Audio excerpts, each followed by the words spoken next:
Hello students, today we are going to learn 11th lecture of our chapter number 1 in Foundation for Standard 8. In this lecture, we are going to study about differentiation and integration.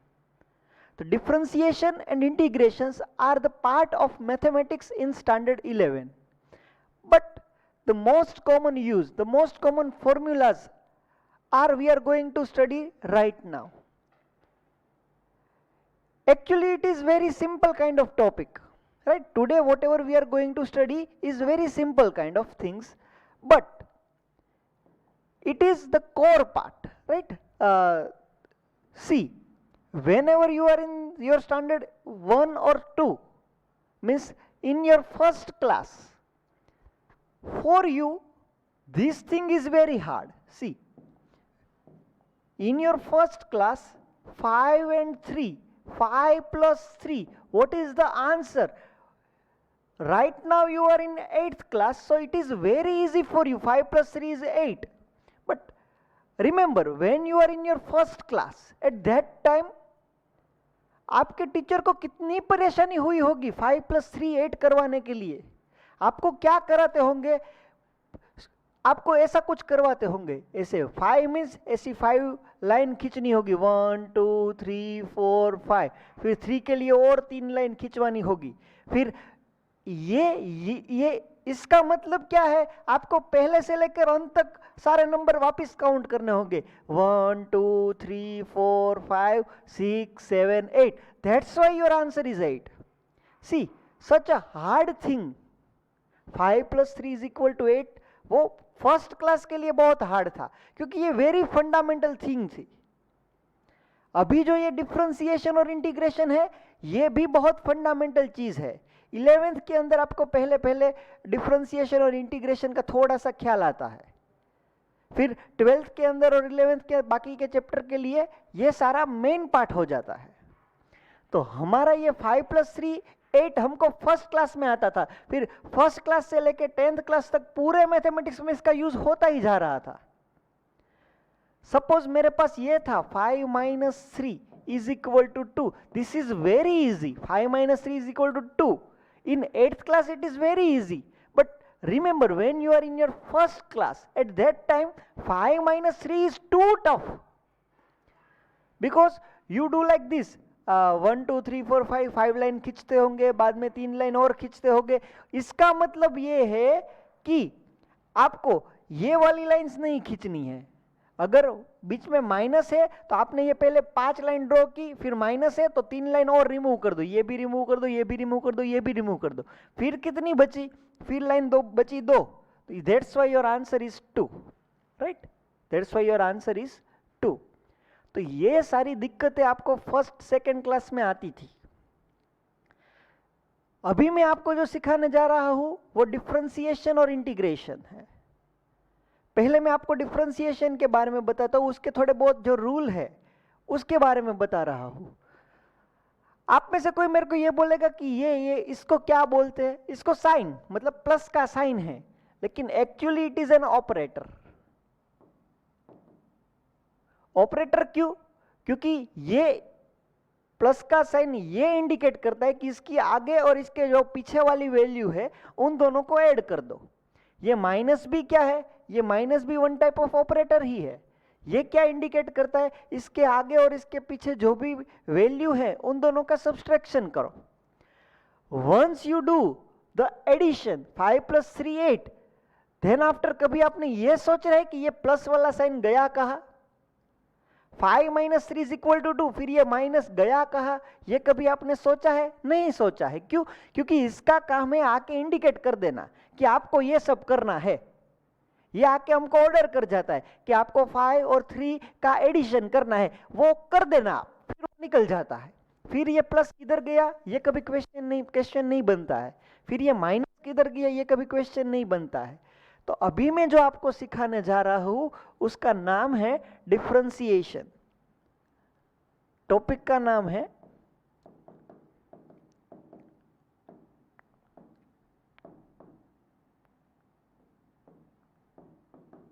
Differentiation. सी, थोड़े बहुत इसके rule है। 5 + 3 8 करने के लिए आपको कितनी दिक्कत हुई? शायद उतनी ही दिक्कत अभी आपको हो सकती है, क्योंकि ये भी फंडामेंटल थिंग्स है और हमारा चैप्टर ही ये है, बेसिक फंडामेंटल्स, राइट। सो डिफरेंशिएशन के अंदर मैं आपको थोड़े बहुत रूल्स बता रहा हूं। पहला रूल ये है कि d/dt ऑफ 5। सी 5 + 3 को आप 8 बोलते हैं, तो ये प्लस क्या है? ये प्लस ऑपरेटर है। तो ये d/dt क्या है? ये d/dt डिफरेंशिएशन का ऑपरेटर है। 5 को और 3 को ऐड करो। इसको रीड कैसे करते हैं? Add 5 and 3। इसको रीड कैसे करते हैं? इसको रीड ऐसे करते हैं कि 5 का डिफरेंशिएशन करो, डिफरेंशिएशन द टर्म 5। इसको ऐसे रीड करते हैं, differentiate the term 5 with respect to t। यहां पे क्या है? d/dt। यहां पे t है, इसलिए इसको ऐसे रीड करते हैं कि 5 का डिफरेंशिएशन t के विथ रिस्पेक्ट में करो। शायद ये ऐसा होता d/dx ऑफ 10। अगर कुछ ऐसा होता तो आपको क्या करना था? इसको रीड कैसे करना था? Differentiate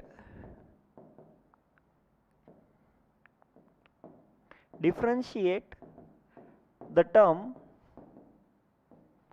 10 with respect to x. This time x is there, d/dx is there. So differentiate the term 10 with respect to x. How can you read such kind of terms? That is what I am going to teach you. Suppose you have like this, d/dz of 1000. So how can you read? Differentiate the term 1000 with respect to z. So once you able to read what is there, then after your focus is on what is your answer. Suppose this is the thing. So first of all, how you can read this? Add 5 and 3. Suppose this is the thing, 7 + 3. So what is the pronunciation? How you can read this?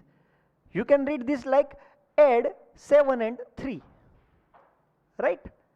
So once you are able to learn how to read this, then after your focus is on answer. Add 5 + 3, but what is there? After adding that things, what is your final outcome? After adding 7 and 3, what is your final outcome? Now this is your focus. So now you are able to learn these things, how to read this. But now your focus is on answer. Differentiate the term 5 with respect to t. Okay, fine. This is the pronunciation. But what is the answer? Right? What is the answer? आप 5 का differentiation t के with respect में करने जा रहे हैं, तो उसका आंसर क्या होगा? अभी आपका फोकस उस पे है, तो उसका आंसर क्या होगा? उसका आंसर होना है 0। 10 का डिफरेंशिएशन x के विथ रिस्पेक्ट में करना है, तो उसका आंसर होता है 0। 1000 का डिफरेंशिएशन z के विथ रिस्पेक्ट में करना है, तो उसका आंसर होगा 0। क्यों 0? बिकॉज यहां पे जो टर्म है, वो टर्म के अंदर कहीं पे भी t नहीं है। हेलो, इधर वाली किसी भी टर्म के अंदर t नहीं है। आपको डिफरेंशिएशन करना है पर t के रिस्पेक्ट में करना है, t तो है नहीं, तो आप किसका डिफरेंशिएशन करेंगे? किसी का भी नहीं कर सकते। यहां पे जो कुछ भी है वो 0 बन जाएगा। यहां पे 10 का डिफरेंशिएशन x के रिस्पेक्ट में करना है, लेकिन जिसका डिफरेंशिएशन करना है उधर तो x है नहीं। अगर यहां पे x नहीं है तो आप डिफरेंशिएशन किसका कर रहे हैं? तो उसका आंसर हो जाएगा 0। यहां पे 1000 का डिफरेंशिएशन z के रिस्पेक्ट में करना है, लेकिन 1000 के पास तो z है नहीं, तो आप उसका डिफरेंशिएशन क्या निकालोगे? कुछ नहीं निकाल सकते, 0 हो जाएगा। लेकिन यदि ऐसा होता d/dt of 10t, hello, d/dt of 10t, मतलब कि जिसके विथ रिस्पेक्ट में आपको डिफरेंशिएशन करना है वो वाली टर्म आपके डिफरेंशिएशन में आती है, तब जाके उसका आंसर 0 नहीं आ सकता, तब कुछ आंसर अलग आएगा। क्या आएगा वो मैं आपको बाद में बताऊंगा। लेकिन ये सारा तो आपको पता चल गया ना कि अगर डिफरेंशिएशन के अंदर कांस्टेंट टर्म है, कांस्टेंट मतलब जिसके साथ आपको डिफरेंशिएशन करना है, उसके अलावा जो कुछ भी रकम बनती है उसका आपको डिफरेंशिएशन करना है, तो वो आंसर आ जाएगा 0। तो हमारा इससे पहला जनरल रूल क्या बनता है? हमारा जनरल रूल ये बनता है कि d/dt ऑफ कांस्टेंट टर्म का डिफरेंशिएशन क्या होना है? 0। ये हमारा फर्स्ट रूल है। You got my point? d/dt of constant term is 0। Why it is 0? Because यहां पे वो कोई टर्म है ही नहीं जिसके विथ रिस्पेक्ट में हमको डिफरेंशिएशन करना है। Okay, now I am going to teach you the second rule of differentiation. What is the second rule? Suppose your data is like this, d/dt of t raised to 5. Suppose your data is like this, d/dx of x raised to 3. Suppose your data is like this, d/dz of z raised to 1000. Sorry, 1000, yes. So what is your final answer that you want to find out, right? So this is the rule you have to remember. How to differentiate? First of all, try to read this. How can you read? How can you read this? You can read this like differentiate the term t raised to 5 with respect to t. Differentiate the term x cube with respect to x. Differentiate the term z raised to 1000 with respect to z. This is the pronunciation. Now your focus is on answer. What is the differentiation of t raised to 5 with respect to t?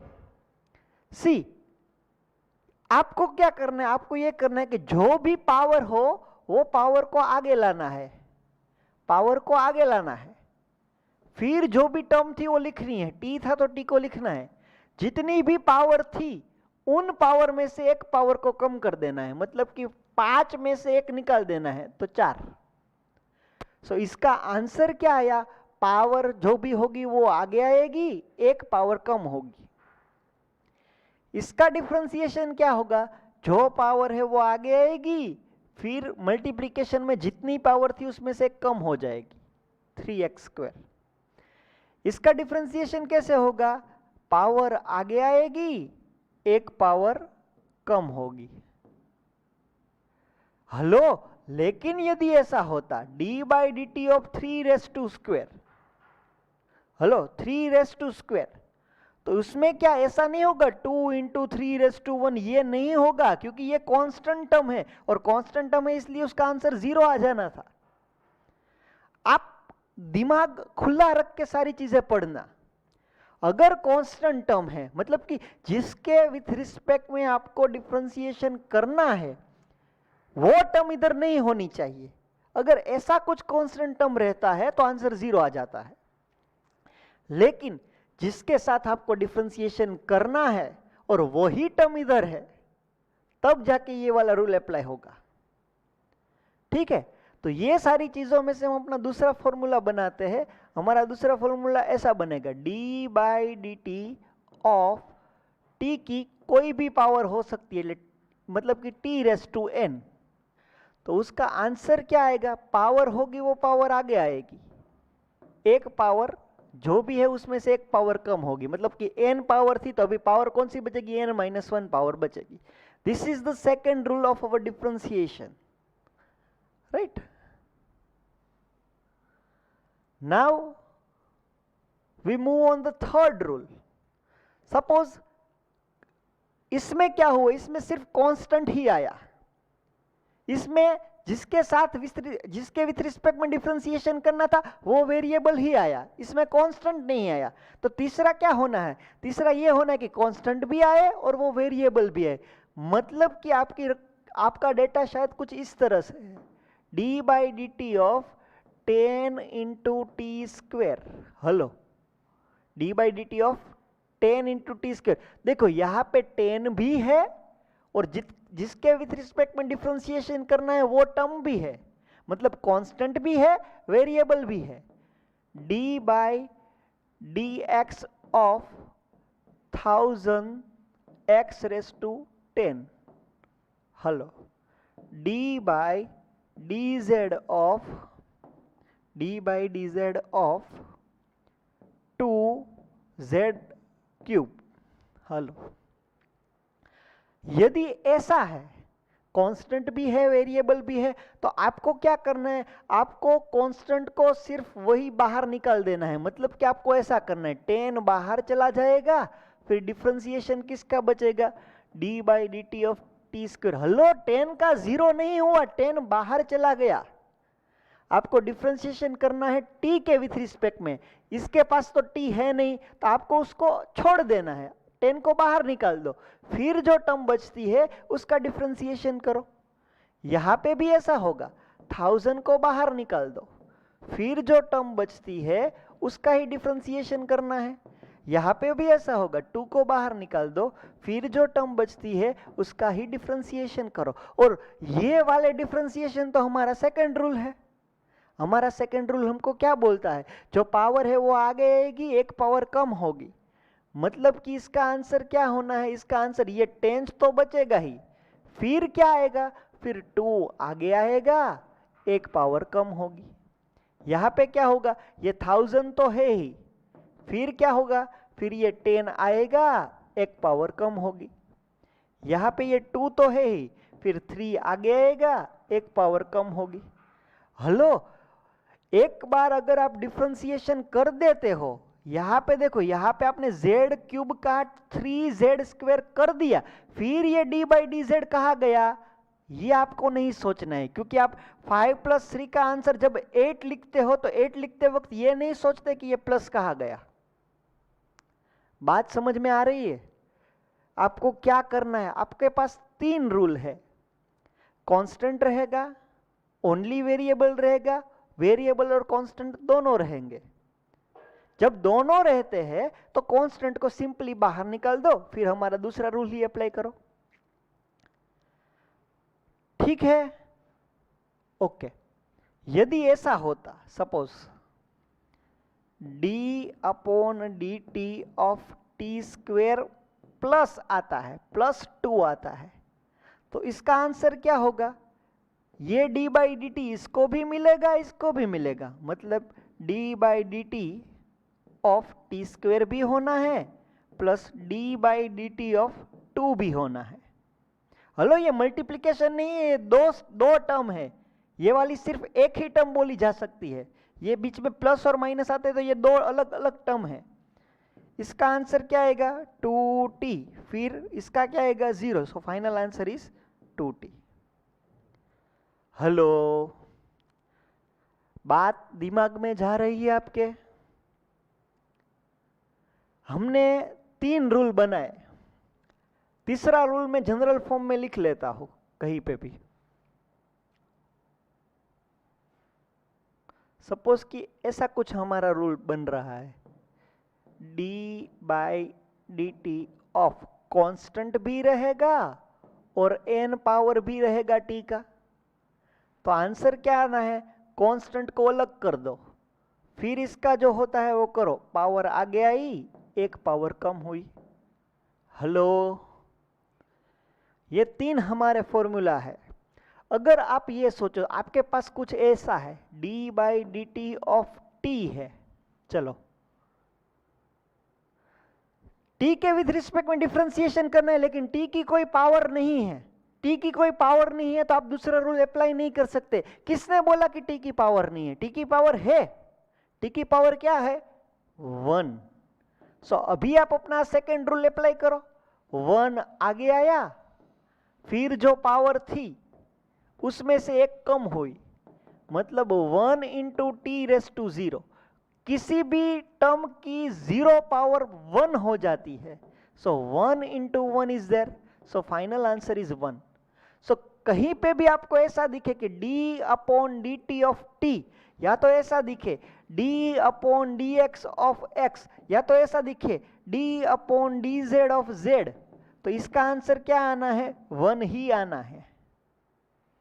अगर नहीं मालूम चल रहा है 1 क्यों आया, तो आप एक बार ऐसा कर लो, x की पावर 1, 1 आ गया है, x की एक पावर कम हुई, 1 इंटू एक्स रेस टू 0, किसी भी 0 पावर को आप 1 बोलते हैं, so 1 into 1 is 1, so answer is 1। So this is our third rule, fourth rule, d upon d t of t is equal to 1। Hello, यदि ऐसा है d upon d t of under root t, अगर under root आया, देखो t के with respect में differentiation करना है, यहाँ पे t तो है ही, लेकिन t की कोई पावर नहीं है, t का स्क्वायर रूट है, लेकिन आप स्क्वायर रूट को पावर में कन्वर्ट कर सकते हैं। कैसे? d by d t of t raise to 1/2 कर सकते हैं, और एक बार पावर आ गई फिर तो हमारा डिफरेंशिएशन रूल ही अप्लाई होगा, जितनी भी पावर है वो पावर आगे आएगी, फिर जो पावर है उसमें से एक कम होगा। सो आंसर क्या आना है? 1/2 t रेस टू माइनस 1/2, ये माइनस पावर नीचे चली जाएगी, 1/2 into 1 upon t raise to 1/2, t raise to 1/2 को तो आप रूट टी बोल सकते हैं। So final answer is what? 1/2 root t. Hello, बात दिमाग में जा रही है? अगर यहां से आप अपना फिफ्थ रूल बनाओ तो क्या बनाओगे? d by d t of under root t है, तो अंडर रूट टी का आंसर क्या आना है? 1/2 रूट टी। यदि ऐसा होता d by d x of under root x, तो आंसर क्या आना है? आंसर आना है 1/2 root x. Hello, 1/2 root x, this is your final answer. ठीक है, तो ये 5 रूल मैंने आपको बताए। इसके अलावा मैं आपको ट्रिगोनोमेट्रिक के 2 रूल बता देता हूं, वो आपको याद ही रखने हैं, इसका कुछ डेरिवेशन नहीं है। सपोज कि ऐसा है d by d t of sine T, या तो ऐसा है d by d t of cos T, तो साइन टी का डिफरेंशिएशन क्या होना है? कॉस टी, और कॉस टी का डिफरेंशिएशन होना है माइनस साइन टी। ये सारे मैंने आपको प्रूव करके बताए।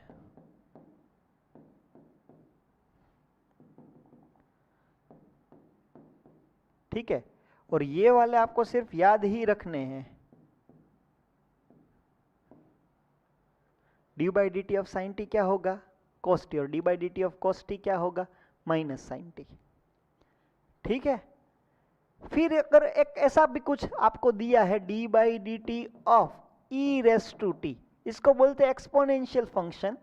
t के विथ रिस्पेक्ट में डिफरेंशिएशन करना है, लेकिन यहाँ पे जो बेस है उसमें t नहीं है, जो पावर है उसमें t है, तो e रेस टू टी का डिफरेंशिएशन होगा e रेस टू टी, उसका कुछ डिफरेंशिएशन नहीं हो सकता, जो भी है वही आंसर रहेगा। ठीक है, तो ये सारे 7 और ये एक 8 रूल है अलग अलग। आपको अगर e रेस टू टी का याद नहीं रखना है तो चलेगा, क्योंकि हमको ये अभी ज़रूरत भी नहीं है। जब आप 11th में आओगे तब मैं आपको उसके बारे में सिखाऊंगा। यहाँ पे देखो d by d t of x raise to n, so n आगे आएगा, एक पावर गई, मतलब ये हमारा सेकेंड रूल है। d by d x of x is equal to 1, ये हमारा फोर्थ रूल है। d by d x of constant term ये 0 है। d by d x of root x 1/2 root x, d by d x of sine x cos x, d by d x of cos x ये होगा minus sine x, और d by d x of e raise to x, इसका answer आएगा e raise to x. Hello, आप ये वाली sequence याद मत रखो, आप ये वाली सीक्वेंस याद रखो। ये हमारा first rule, second rule, third rule, fourth rule, fifth rule, 6, 7 और 8 वाला हमको नहीं करना है। ठीक है, तो ये सारा आप अपने नोट्स में किधर भी ये सारे साथ के साथ फॉर्मूला लिख लो, और यही सीक्वेंस में आप अपने मॉड्यूल में ही लिख लो, यही सीक्वेंस में आपको याद करने हैं। अभी मैं आपको अलग अलग कुछ क्वेश्चंस बताने जा रहा हूँ, आपको उसका डिफरेंशिएशन निकालना है, और उससे पहले आपको अपना रूल बताना है कि कौन सा रूल अप्लाई होगा। यहाँ पे आप देखो d by d t of t raise to 6, t के विथ रिस्पेक्ट में डिफ्रेंसिएशन करना है और टी की 6 पावर है, मतलब कि ये तो हमारा सेकेंड रूल हुआ। और सेकेंड रूल के मुताबिक आंसर क्या आएगा, पावर होगी वो आगे आएगी, फिर जो भी पावर है उसमें से एक पावर कम हो जाएगी। So 6t raise to 5 is your answer. Hello, is this the hard thing? समझ में आ रही है आपको बात कि आप क्या कर रहे हैं? कौन सा रूल अप्लाई हुआ डिफरेंशिएशन का? सेकेंड रूल अप्लाई हुआ, क्योंकि t के विथ रिस्पेक्ट में डिफरेंशिएशन करना है और t वाली टर्म ही इधर है। Okay, see d by d x of x square plus 5। देखो यहां पे बीच में प्लस आया, मतलब ये डी बाई डी एक्स इसको भी मिलेगा, ये डी बाई डी एक्स उसको भी मिलेगा, तो होगा क्या, होना ये चाहिए d by d x of x raise to square plus d by d x of 5। इसका क्या आंसर आना है? तो यहां पे सेकेंड रूल अप्लाई होगा, हेलो, यहां पे फर्स्ट रूल अप्लाई होगा, हेलो। क्यों? क्योंकि यहां पे x के विद रिस्पेक्ट में डिफरेंशिएशन करना है और यहां पे x वाली टर्म ही इधर है। यहां पे x के विद रिस्पेक्ट में डिफरेंशिएशन करना है लेकिन कांस्टेंट टर्म यहां पे है, तो इसका डिफरेंशिएशन कैसे होना है, पावर आगे आएगी, जो भी बचेगा उसमें से एक पावर कम होगी, और इसका तो क्या होना है 0। सो answer is 2x। Hello, do you get my point? Why I am applying second rule here and first rule here? Okay, good.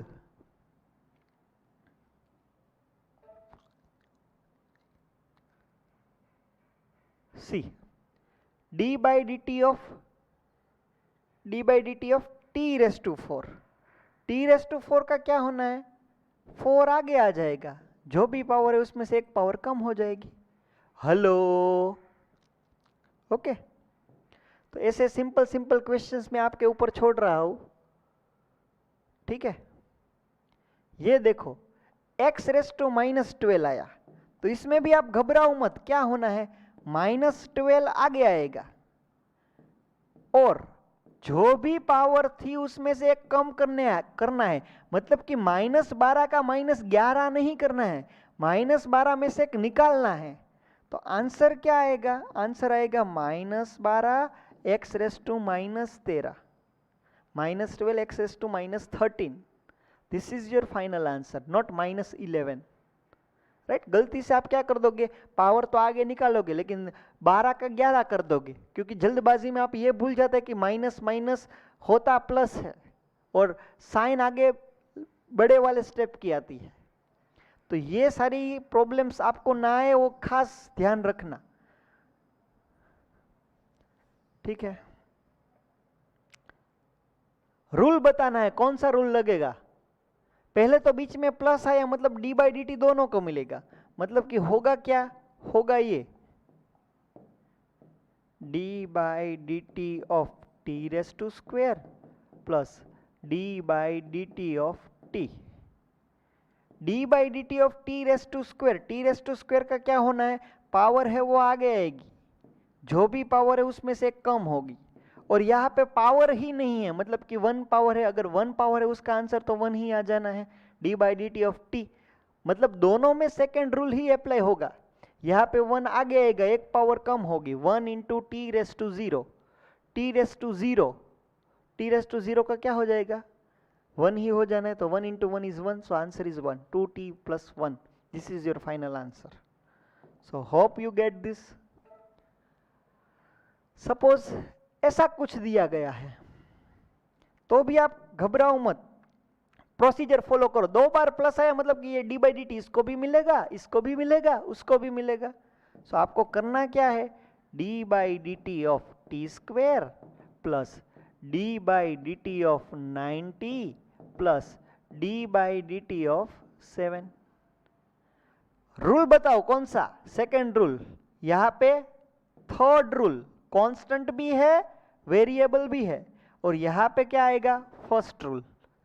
Hello, second rule के मुताबिक करो तो पावर है वो आगे आएगी, एक पावर कम होगी, कांस्टेंट बाहर निकलेगा थर्ड रूल के मुताबिक। D by d t of t और d by d t of t तक क्या हो जाएगा, 1 हो जाना है, और कांस्टेंट का differentiation 0, so your final answer is 2t + 9। Hello, ये वाले सॉल्यूशन दिए नहीं गए हैं आपके मॉड्यूल में, आप साथ में नोट पेन साथ में रखकर सारे के सारे सॉल्यूशन लिखते रहना, और मैं लिखूं उसके बाद आप ट्राई मत करना। जैसे ही डेटा आपको दिख रहा है बोर्ड पे, वो उसी के साथ आप करते जाओ सारे क्वेश्चन, तब जाके आपको फटाफट से आ जाएगा कि ये क्या चीजें बोल रहे हैं। ठीक है,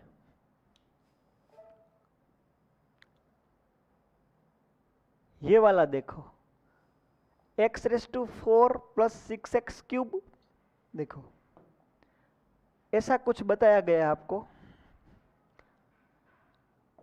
d/dx ऑफ x⁴ +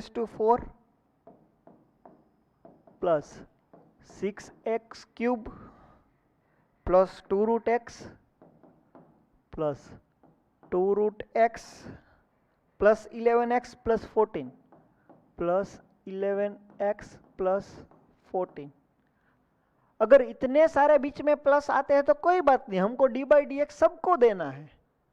मतलब कि क्या, मतलब कि आपको ऐसा करना है, d/dx of x⁴ + d/dx of 6x³ + d/dx of 2 into √x + d/dx of 11x + d/dx of 14। तो करना क्या है आपको, यहाँ पे रूल कौन कौन से लगेंगे वो पहले आप मेरे को बोलो। तो यहाँ पे क्या लगेगा, सेकेंड रूल, यहाँ पे थर्ड रूल, यहाँ पे थर्ड रूल भी लगेगा और हमारा फिफ्थ रूल भी लगेगा। हेलो, फिफ्थ रूल कौन सा था, √x वाला था ना, थर्ड प्लस फिफ्थ दोनों लगेंगे। यहाँ पे कौन सा लगेगा, थर्ड रूल लगेगा, मतलब थर्ड और फोर्थ ये भी बोल सकते क्योंकि साथ में x है। यहाँ पे क्या लगेगा, हमारा फर्स्ट रूल अप्लाई होगा बस। सो इसका क्या होना है, 4x³ 6 बाहर निकल गया, इसका बचेगा 3x² + 2 बाहर निकल गया, 1/√x का 1/2√x। हेलो, x⁻1² कर देना, 1/2 आगे आ गया, एक पावर कम होगी, प्लस इसमें क्या होगा 11 × 1 d/dx ऑफ x क्या होना है, 1 होना है ना, प्लस इसका हो जाएगा 0। अभी फाइनल आंसर लिख लो, 4x³ + 18x² + 1/√x, क्योंकि ये 2 कैंसिल हो जाएगा, + 11। ये हमारा फाइनल आंसर आने वाला है। बात समझ में आ रही है आपको कि क्या हो रहा है यहाँ पे? अच्छा ठीक है,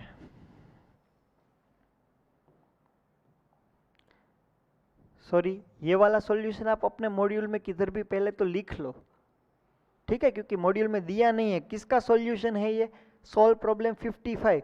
अगर आप इसका आंसर देखोगे ना तो आंसर में भी सारी यही बातें बोल दी गई है कि फाइनल जो आउटकम आता है वही दिया है, लेकिन ये आउटकम कैसे आता है वो कुछ बता नहीं रहे। तो आप ये एक बार लिख लो, कौन कौन से रूल लगेंगे वो आपको पता चलेंगे, तब जाके आपके लिए ये सारी चीज़ें आसान हो जाएगी।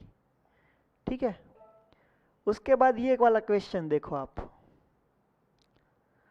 d/dx of this CTP level 1, इसमें क्या करवाऊं मैं, आप देखो d/dx सबको मिलेंगे, मैं डायरेक्ट कर रहा हूं, आप फोकस रखना। पावर आगे आया, एक पावर कम हुई, प्लस 8 को बाहर निकाला, पावर आगे आया, एक पावर कम हुई, प्लस 0, मतलब कि आंसर आया 7x⁶ + 16x। हेलो,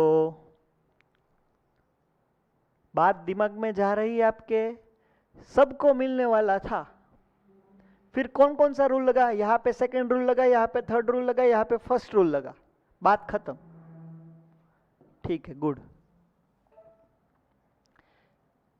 अगर ये 3 की जगह पे इतने सारे स्टेप देते हैं तो भी क्या दिक्कत होनी है। आप देखो CTP लेवल 2 का ये क्वेश्चन सॉर्ट आउट करो, d/dt सबको मिलेगा, मतलब कि d/dt ऑफ t⁻⁶ भी होना है, प्लस d/dt ऑफ 7t⁵ भी होना है, plus d by d t of 8t⁴ भी होना है, plus d by d t of 11√t भी होना है, plus d by d t of 6 भी होना है। मतलब कि अब कौन कौन से रूल लगेंगे वो आपको देखना होगा।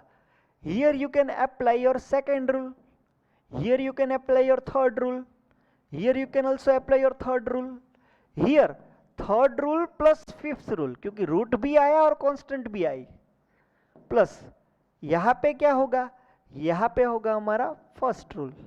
तो बस ये सारे रूल के मुताबिक आप अपना डिफरेंशिएशन प्रोसेस चालू कर दो। यहाँ पे पावर आगे आया, एक पावर कम हुई, प्लस कांस्टेंट को बाहर निकाला, फिर पावर आगे आया, एक पावर बाहर निकाली, फिर कांस्टेंट को बाहर निकाला, पावर आगे आया, एक पावर कम गई, फिर 11 को बाहर निकाला और इसका किया 1/2√t प्लस इसका किया 0। हेलो, एक बार अगर आप डिफरेंशिएशन कर देते हो फिर ये डी बाई डी टी नहीं लिखना है आपको। सो what is your final outcome, 6t⁵ plus 35t⁴ plus 32t³ plus 11/2√t। This is your final answer. Hello, ये सॉल्यूशन आप अपने मॉड्यूल में किधर भी लिख लो। पहले तो वीडियो पॉज करके ये वाला सॉल्यूशन आप सीटीपी लेवल 2 60 का सॉल्यूशन पूरा लिख लो। ये भी लिखना कि कौन कौन से रूल अप्लाई होने वाले हैं, ठीक है। तो चाहे इतनी भी छोटा डेटा क्यों दे, या तो इतना छोटा डेटा क्यों दे, या तो इतना बड़ा डेटा क्यों दे, आपको तो 1 बाय 1 ही सारी चीजें फॉलो करनी है, ठीक है।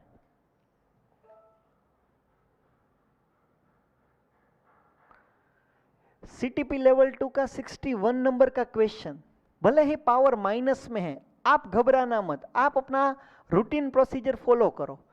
D by d x of x⁻⁻6 plus d by d x of 4x⁻⁵ plus d by d x of 8x⁻⁴ plus d by d x of 9x³ plus d by dx of 11x² plus d by dx of 21,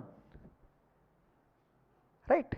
अभी आपको क्या करना है, कौन कौन से rule लगेंगे वो आपको सोचना है। यहाँ पे कौन सा रूल लगेगा, सेकंड, यहाँ पे थर्ड, यहाँ पे थर्ड, यहाँ पे थर्ड, यहाँ पे थर्ड, यहाँ पे फर्स्ट, दैट्स इट।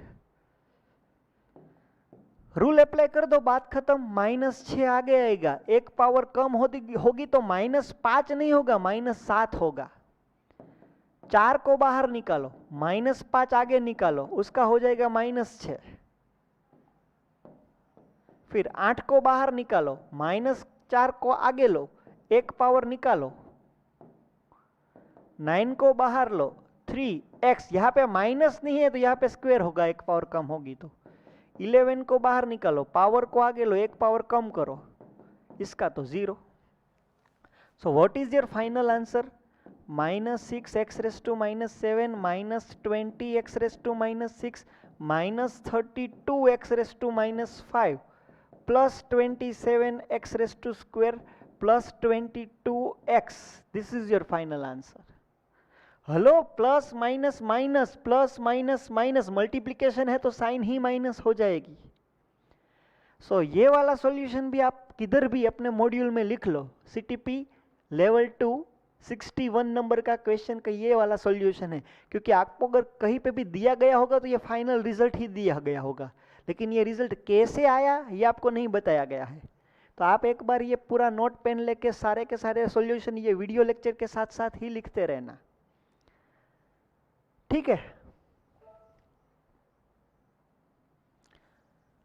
ये सारी चीजों के बाद अभी हम मूव ऑन करते हैं हमारे दूसरे पोर्शन पे, जिसका नाम है integration.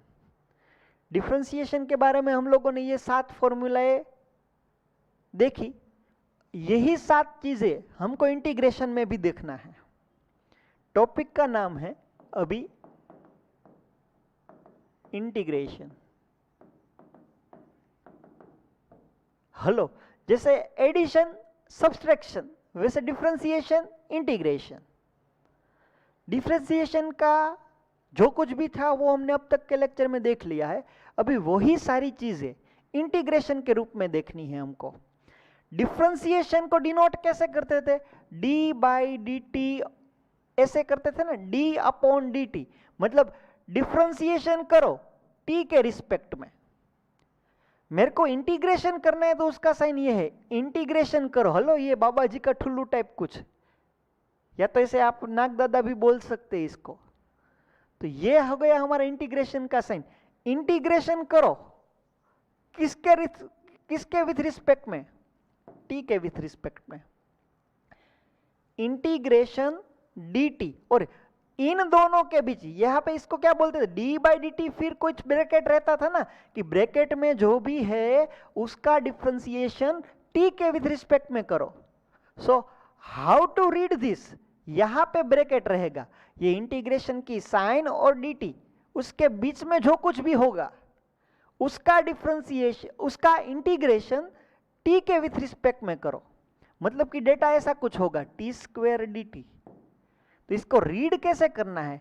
Integrate the term t square, इसको रीड कैसे करना है? Integrate the term t square with respect to t. यहां पे पीछे क्या है? डी टी है, मतलब कि टी के विथ रिस्पेक्ट में आपको इंटीग्रेशन करना है किसका? टी स्क्वेयर का। हेलो, ऐसे में अलग अलग आपको कुछ दिखा रहा हूं, देखो ऐसे कुछ है, t⁻⁷ dt या t³ + 2 dt या z⁻1000 dz. So how to pronunciate this term? You can pronounce it like integrate the term t⁻⁷ with respect to t.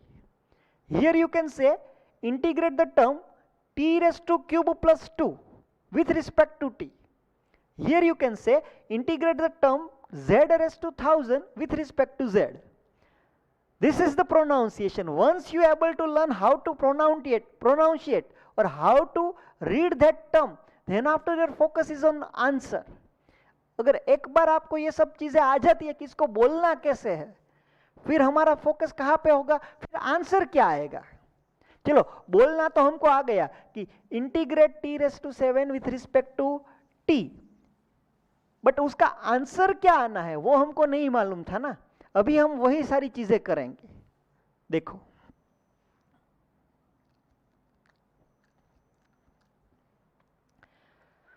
पहला रूल नहीं, मैं पहले ये सारी जो चीजें हैं वो डिफरेंशिएशन की है, ठीक है।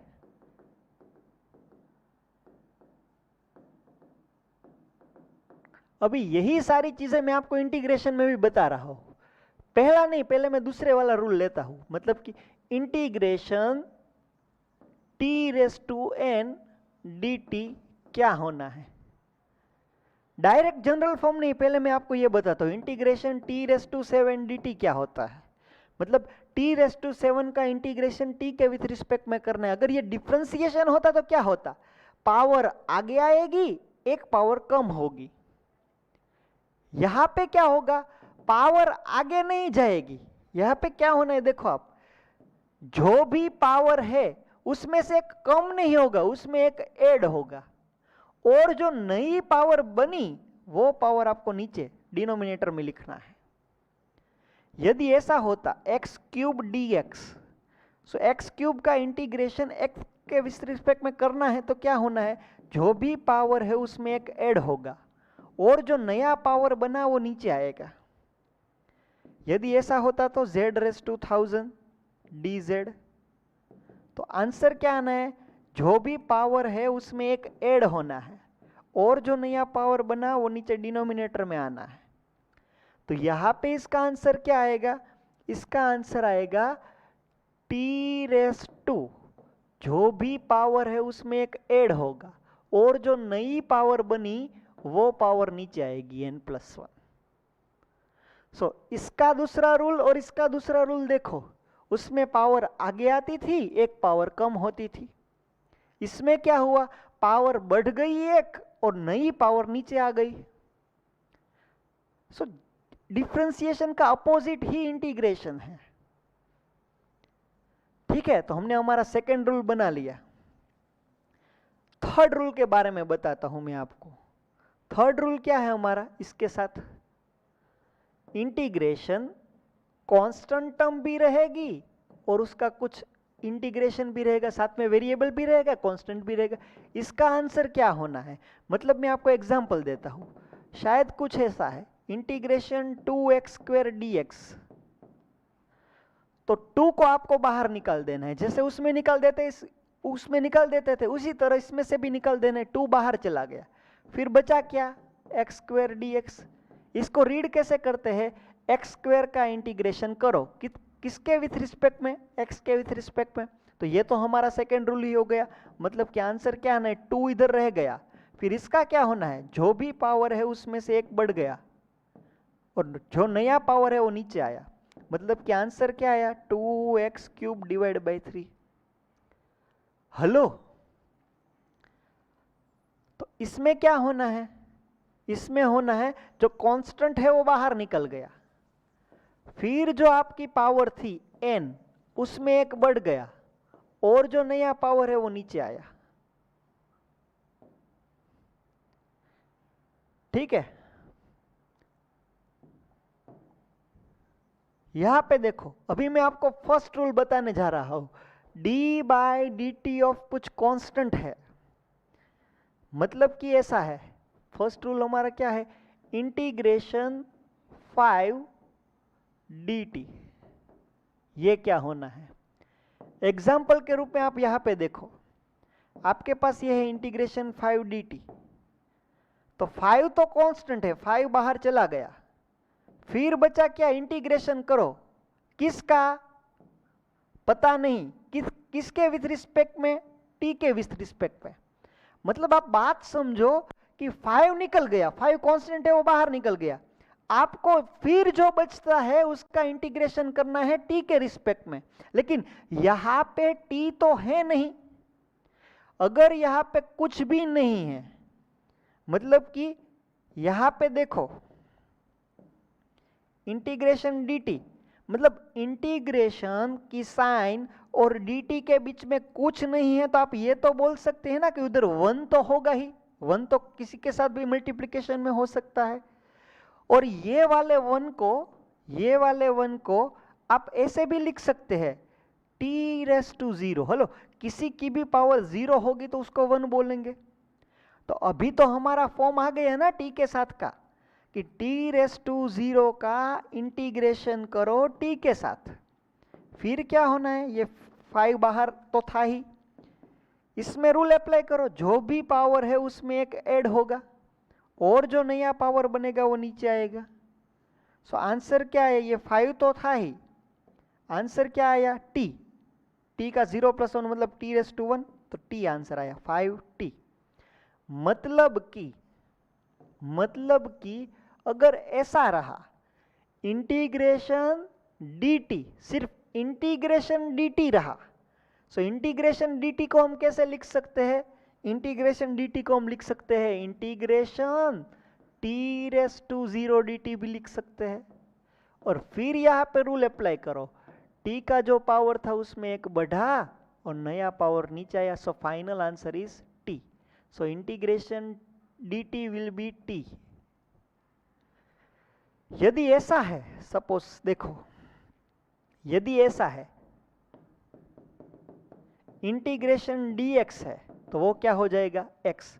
इंटीग्रेशन dz है वो क्या हो जाएगा? z। इंटीग्रेशन dp है वो क्या हो जाएगा? p। क्यों होगा? क्योंकि इसको आप कैसे लिख सकते हो? इंटीग्रेशन x⁻⁴ dx लिख सकते हो ना, क्योंकि यहां इंटीग्रेशन करो, किसका पता नहीं, x के विथ रिस्पेक्ट में। जो चीज मिसिंग थी वो 1 थी, और 1 को तो हम x⁻⁴ भी बोल सकते। फिर इसको क्या कर सकते? जो भी पावर था उसको ऐड करो, नया पावर नीचे लिखो। एक बार इंटीग्रेशन रूल अप्लाई करने लगते हो फिर ये इंटीग्रेशन और dx चला जाता है। जैसे यहां से d/dt निकल गया, इसका आंसर 1 आया, तो 1 में किधर भी d/dt नहीं है, ये ऑपरेटर है। तो ऐसे ही ये इंटीग्रेशन dt ये पूरा ऑपरेटर है, इसके बीच में जो है उसका इंटीग्रेशन करना है आपको। ठीक है, तो हमारे 3 रूल बने। अगर इन दोनों के बीच में कुछ कांस्टेंट है, चलो पहले रूल को मैं थोड़ा सिंपली, पहले तो ये लिख लो, पहले रूल को मैं ऐसे भी लिख सकता हूं, integration c d t. C means कोई कांस्टेंट टर्म, तो आपको क्या करना है, कांस्टेंट को बाहर निकाल देना है, फिर लिखना है इंटीग्रेशन डी टी। और इंटीग्रेशन डी टी तो क्या हो जाएगा, ये सी बाहर है, इंटीग्रेशन डी टी क्या हो जाएगा, सी इंटू टी। ये हमारा पहला रूल आएगा। तो मैं पहले वाले रूल को थोड़ा सा ऐसे मॉडिफाई कर देता हूं। ठीक है, हमारा पहला रूल ऐसा बनना चाहिए, इंटीग्रेशन कुछ कांस्टेंट टर्म, उसका डिफरेंशिएशन टी के साथ, तो कांस्टेंट टर्म बाहर चली जाएगी, फिर जो बचा उसको आप इंटीग्रेशन डी टी बोलोगे, फिर वो कांस्टेंट टर्म तो बाहर ही रहेगी, फिर इसको आप ऐसे कर सकते हैं t�0 dt, और इसका डिफरेंशिएशन t आ जाना है, तो ये कांस्टेंट रहेगा और साथ में t रहेगा। तो ये फर्स्ट टू सेकंड, ये first to second, first second third, ये फर्स्ट सेकंड थर्ड। इसका फोर्थ वाला देखो आप, इंटीग्रेशन t dt, ये बहुत सिंपल है, इंटीग्रेशन t dt, t की पावर 1 है, जो भी पावर है उसमें एक बढ़ाओ, नया पावर नीचे लिखो, सो आंसर आना है t²/2। Hello, so integration t dt क्या होगा, t²/2। क्यों ऐसा हुआ, क्योंकि जो पावर थी वो 1 थी, 1 में 1 बढ़ा और नया पावर नीचे आया। फिफ्थ भी वेरी इजी है, देखो इंटीग्रेशन √t dt है, तो ये वाला भी बहुत इजी है। कैसे बहुत इजी, आप देखो, आपके पास ऐसा है इंटीग्रेशन √t dt, लेकिन इसको आप ऐसे मॉडिफाई कर सकते हो ना, t⁻½ dt। if you have t⁻½ dt, then whatever the power was, you have to add 1 into that, so 1/2 plus 1, and new power will be in the denominator, so 1/2 plus 1 will be there. So ultimately your answer is t⁻³ upon 3/2. So ultimately you can write 2/3 t⁻³ hello, यहां ऐसा data था तो उसका answer ये आना है, ये आप रट्टा मत मारना, कुछ भी रट्टा मारने वाली चीज इसमें नहीं है, आपको सिर्फ रूल अप्लाई करना है, ये वाला आंसर आ जाएगा। सो अगर यदि आपके पास ऐसा √t आता है तो उसका क्या हो जाएगा, 2/3 t⁻³/2, ये वाला आंसर आना है। कैसे आया उसका एक्सप्लेनेशन आप यहां से लिख लेना, ठीक है। फिर 6 और 7, ये 5 चीजें मैंने आपको प्रूव करके दी, और ये 2 वाली चीजें आपको याद ही रखनी है। क्या याद रखना है आपको इसके अंदर, सपोज आपके पास ऐसा है इंटीग्रेशन sin t dt और इंटीग्रेशन cos t dt है, तो इसमें cos t का माइनस sin t नहीं होगा, इसमें cos t का प्लस sin t होगा, और sin t का cos t नहीं होगा, sin t का होगा माइनस cos t, उससे एकदम अपोजिट होने वाला है। और यहां पे भी e⁻t dt क्या होना है, e⁻t dt e⁻t ही होना है, मतलब कि e की पावर कुछ भी हो उसका डिफरेंशिएशन भी वही रहता है, उसका इंटीग्रेशन भी वही रहता है।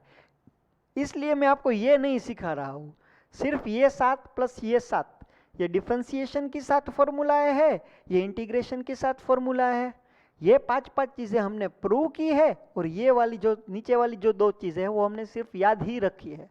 तो ये पूरा का पूरा बोर्ड वर्क आप किधर भी आपके मॉड्यूल के अंदर ऐसे ही सीक्वेंस में लिख लो, क्योंकि यही सीक्वेंस के मुताबिक मैं अपना लेक्चर आपको बता रहा हूं कि कौन सा रूल अप्लाई होगा, कौन सा रूल अप्लाई नहीं होगा। सो ये वाली चीजें आप कंपलसरी किधर तो लिख ही लो, हो सके तो आपके मॉड्यूल के अंदर ही लिखना, ठीक है। अभी हम मॉड्यूल में क्या दिया गया है वो पढ़ लेते हैं। Integration x raise to n, x की जो पावर है उसमें एक बढ़ेगा, नया पावर नीचे आएगा। Integration root x d x, तो 2/3 एक्स रेस टू 3/2, ये कैसे आया वो मैंने आपको बता दिया। Integration x raise to 0 d x, 0 की एक पावर बढ़ी, नई पावर नीचे आई। Integration e raise to x, e raise to x, that's it. यहाँ पे साइन कोस भी नहीं दिया है, लेकिन अगर दिया होता तो वो भी मैंने आपको बता दिया। ये वाला चीज देखो आप, 1 by 1 सोल्व करो। अगर 3 स्टेप है तो आपको क्या करना है, इंटीग्रेशन वाला पार्ट सभी को देना है। मतलब कि आपको ये करना है, integration T square D T plus integration 9t D T plus integration 7 D T. अभी रिकॉग्नाइज करो कौन सा रूल लगेगा। यहाँ पे लगेगा सेकेंड रूल, यहाँ पे लगेगा थर्ड रूल, यहाँ पे लगेगा फर्स्ट रूल, क्योंकि ये सिर्फ कांस्टेंट ही है, इसके साथ टी नहीं है। नाउ डिफरेंशिएट, जो भी पावर है वो आगे नहीं आएगी, जो भी पावर है उसमें एक बढ़ेगा, नई पावर नीचे आएगी। 9 बाहर निकल जाएगा, फिर टी की एक पावर बचती है, वो एक पावर में एक बढ़ेगा, नया पावर नीचे आएगा। 7 बाहर निकल जाएगा, इंटीग्रेशन dt हमारा t हो जाना है। ये इंटीग्रेशन dt ये कैसे हुआ मैं एक बार आपको फिर से बता देता हूं। 7 बाहर गया, इंटीग्रेशन dt, 7 इंटीग्रेशन dt, बीच में कुछ नहीं है तो 1 तो होना ही है। सो 7 integration t raise to 0 dt, 1 को तो आप ये भी बोल सकते हैं t रेस टू 0। फिर क्या करना है, इंटीग्रेशन कर दो, t की जो पावर थी उसमें एक बढ़ा, नया पावर नीचे आया, 0 + 1। So answer is 7t. Hello. So what is your final answer? t cube by 3 plus 9t square by 2 plus 7t. This is your final answer. Hello. Do you get my point? How you integrate the terms? आप दोनों rule को confuse मत कर देना। Integration में differentiation वाले rule apply मत कर देना, और इंटीग्रेशन और डिफरेंशिएशन के अंदर इंटीग्रेशन वाले अप्लाई मत करना, ठीक है। ये वाला सॉल्यूशन आप किधर लिख लो, क्योंकि जो भी आंसर दिया है वो फाइनल रिजल्ट ही दिया है, लेकिन ये फाइनल रिजल्ट आया कहां से वो कुछ चीजें आपको नहीं दी है। तो आप ये वाला किधर तो लिख ही लो, ठीक है।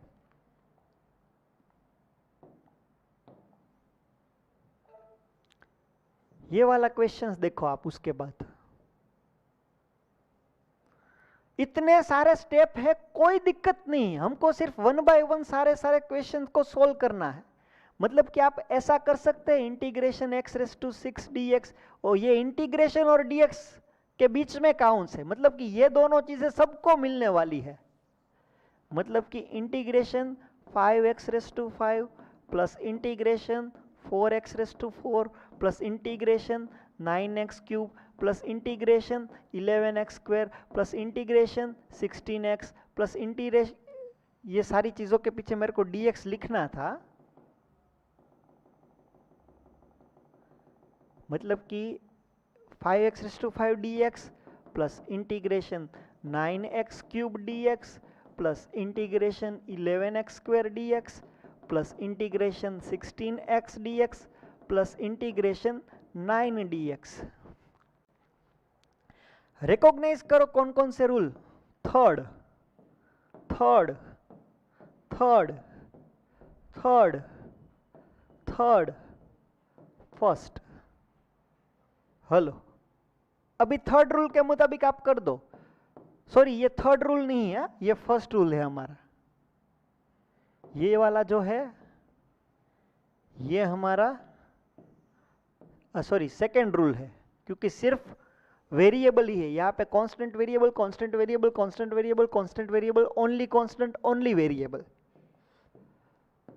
सो यहाँ पे क्या होगा, एक जो भी पावर है उसमें एक बढ़ेगी, नई पावर नीचे आएगी, 5 बाहर निकल जाएगा, फिर जो भी पावर है उसमें एक बढ़ेगा, नया पावर नीचे आएगा, 9 बाहर निकलेगा, जो भी पावर है उसमें एक बढ़ेगा, नया पावर नीचे आएगा, 11 बाहर आएगा, जो भी पावर है उसमें एक बढ़ेगा, नया पावर नीचे आएगा, 16 बाहर निकलेगा, x raise to 1, so x raise to 1 का x स्क्वायर बाई 2 होना है रूल के मुताबिक, 9 बाहर गया, इंटीग्रेशन dx हो जाएगा x.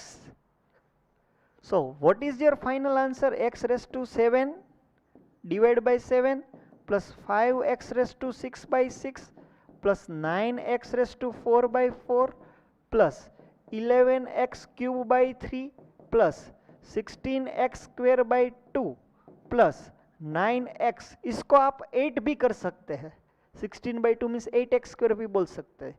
So this is your final answer. ये वाला सोल्व प्रॉब्लम 63 में यहाँ से डायरेक्ट आंसर ये दिया है, ये दो स्टेप नहीं बताए हैं, ये भी आप मॉड्यूल में किधर भी बता दो ताकि आपको याद रहे. ठीक है,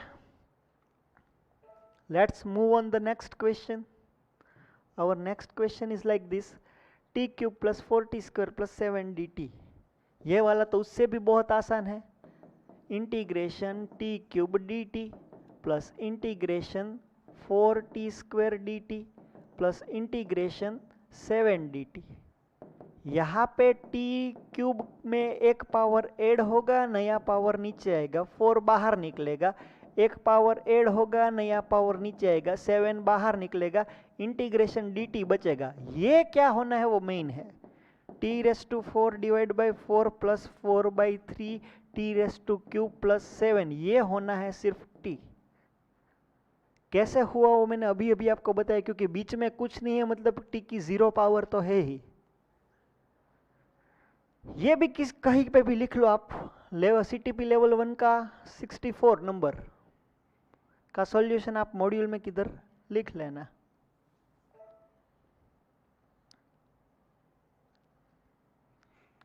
ये देख लो एक बार, अभी तो बस मजा ही आ रहा है, सब एक के बाद एक बार इंटीग्रेशन कर लो. Integration 4x square dx plus integration 9x dx plus integration 6 dx. यहाँ पे हमारा थर्ड रूल, यहाँ पे भी थर्ड रूल, यहाँ पे फर्स्ट रूल. यहाँ पे आंसर आएगा 4x क्यूब बाई 3, यहाँ पे आएगा 9x स्क्वायर बाई 2, यहाँ पे आएगा 6x. हेलो, क्यों आया? क्योंकि x की एक पावर थी, एक में एक बढ़ा, दो नीचे आया, 6 बाहर निकला, कुछ नहीं है तो उसका x हो जाएगा. यहाँ पे 2 था तो उसका 1 बढ़ा, 3 हुआ, 3 नीचे आया. ठीक है,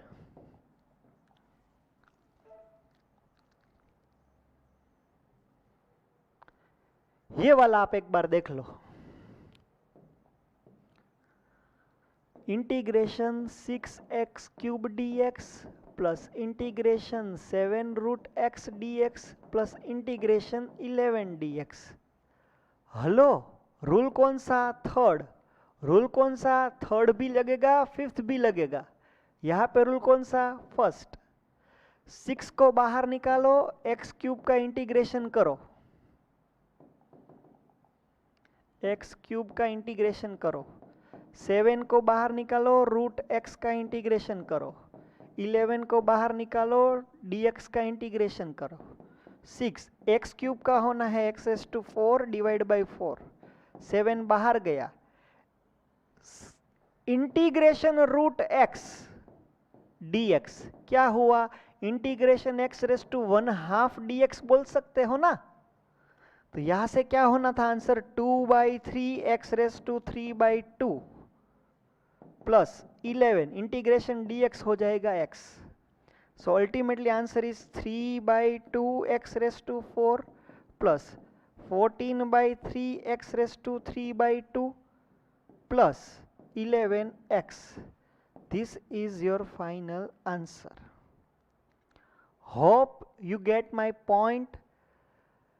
Please write down this solution in your module because solution is not given in your module. Fine.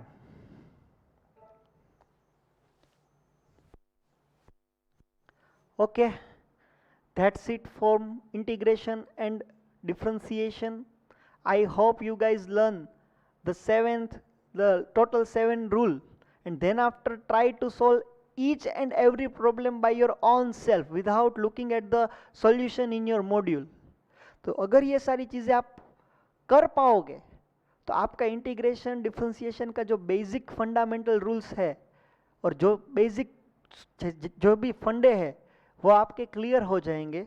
जब आप 11th-12th साइंस में आओगे तब जाके ये सारी चीज़ें आपको बहुत बेसिक लगेगी.